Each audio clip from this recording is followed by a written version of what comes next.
aspects or in different areas to be able to address issues. And this is what resulted to the UN environment creating what is called the UN Environment Ecosystem-Based Adaptation for Food Security Assembly that opens up opportunities for people across the continent to be able to contribute their ideas, to be able to build on existing initiatives, to be able to ensure that we can have a framework that we can speak the same language regardless of different expertise and carry out work to address the changing climate.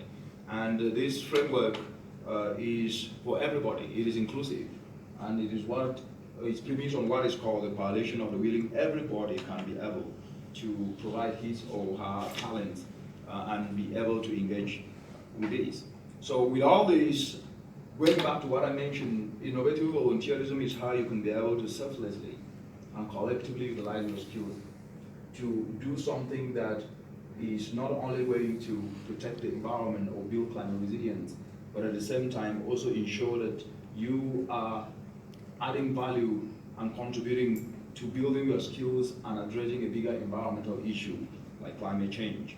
And all through this, across the continent, there are examples where in Democratic Republic of Congo, through this idea of innovative volunteerism to address climate actions, youth have come together in growing cassava and utilizing clean energy to add value, and they're making up to about $196,000 a year.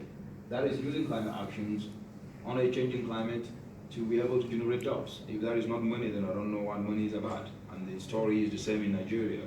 And within this framework, since you are very tech savvy today, I believe all of you here have mobile phones that are internet enabled. You could actually be able to provide solutions to this, and this is what is being done called in Maposa, where utilizing information communication technology as a one-stop cloud to be able to connect the dots and link people in such a way that they can be able to start utilizing clean energy. They can be able to start having access to inputs that are actually going to build climate resilience, and at the same time also provide solutions to addressing issues of poverty, issues of inequality, social inequality, and so on and so forth. So these examples do exist.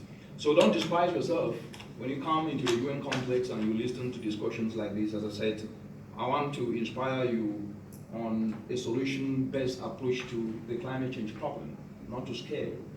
Yes, there are scary things that are happening, but no problem on earth is unsolvable, and you are the solutions to do so.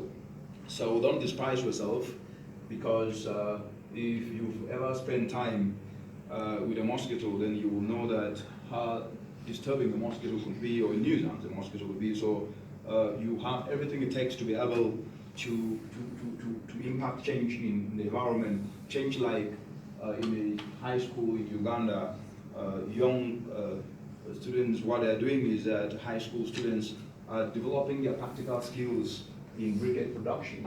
Briquettes, that is turning waste into briquettes, which are being used for cooking, utilizing nature-based approaches to be able to ensure that they can be able to have market gardening, which is not destroying the environment or destroying the soils, and also developing business entrepreneurial skills to ensure when they come out of school, they can actually be able to utilize those skills. And what this has done is that this initiative has transformed this Tito High School from use of firewood to use of their fuel briquette, saving up to about 7 trucks of firewood per term and 21 trucks per year.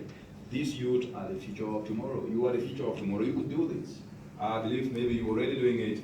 And what this means is that being the biggest tech, the youth being the biggest tech in the world, any solution that doesn't integrate the youth will fail. And I can say this very confidently, because from what we have seen is that if you ignore, for example, more than 60% of an entire continental population without engaging them to be the drivers, to be the innovators of the solutions that will address climate change, all what we'll be doing will just be good music for the ears.